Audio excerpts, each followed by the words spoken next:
नमस्ते दोस्तों, कैसे हैं आप? उम्मीद करते हैं बहुत अच्छे होंगे। आज हम एक महत्वपूर्ण टॉपिक हड़प्पा सभ्यता, जिसे सिंधु घाटी सभ्यता के नाम से जाना जाता है, इसके विषय में हम अध्ययन करेंगे, चर्चा करेंगे। इसको पढ़ने से पहले आपको कालक्रम के बारे में, समय के बारे में थोड़ी सी जानकारी होना बहुत जरूरी है। जो इतिहास में संक्षिप्त शब्द प्रयोग किए जाते हैं उनके बारे में जानकारी होनी चाहिए। जैसे सबसे कॉमन शब्द जो काम आता है बीसी। बीसी का फुल फॉर्म होता है बिफोर क्राइस्ट।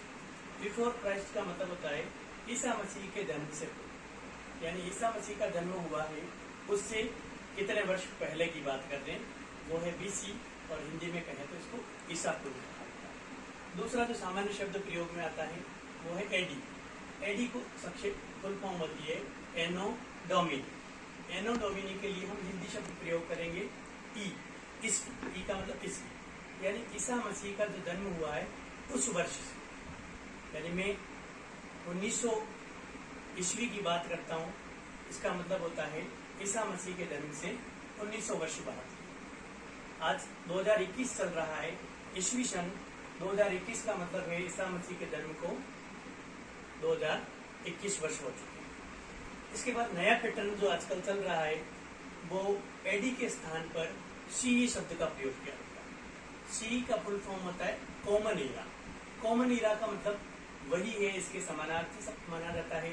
ईस्वी सन लिखें आप, या फिर एडी लिखें, या फिर इसको सीई लिखें, तीनों ही शब्द समानार्थी। अगला जो है बीसी के स्थान पर, बिफोर क्राइस्ट के स्थान पर आजकल बीसीई लिखा जाता है, यानी बिफोर कॉमन एरा, यानी जो है इससे पूर्व, इसका शाब्दिक अर्थ हो जाएगा। एक जो जनरल शब्द काम में लिया जाता है, कुछ जो एनसीईआरटी की बुक्स हैं उनमें बीपी शब्द का प्रयोग किया गया है।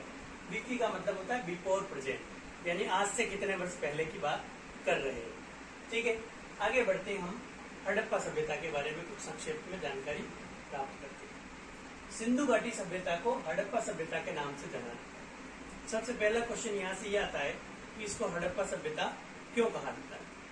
इस सभ्यता का सबसे पहला जो स्थान खोजा गया था रावी नदी के तट पर, हड़प्पा स्थल है, इसलिए इसको हड़प्पा सभ्यता या हड़प्पा संस्कृति कहा जाता है। सभ्यता के बारे में जो महत्वपूर्ण पहलू हैं जिसपे अपने को फोकस करने की जरूरत है वो है हड़प्पाई मोहर।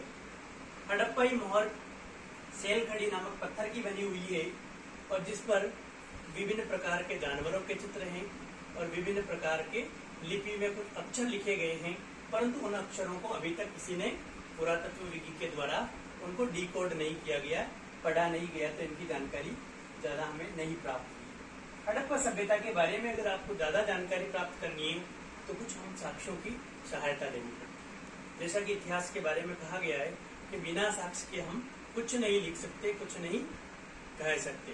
तो कुछ साक्ष्य हैं, जैसे मोहरें हो गई, मनके हो गए, औजार हो गए, मृतबांड हो गए, या फिर अन्य प्रकार के जो आपके साक्ष्य हैं उनके आधार पर हम अनुमान या कोई कह सकते हैं, जानकारी दे सकते हैं। इसका कालक्रम की बात करें तो हड़प्पा सभ्यता का कालक्रम लगभग 2600 ईसा पूर्व से लेके 1900 ईसा पूर्व तक रखा गया।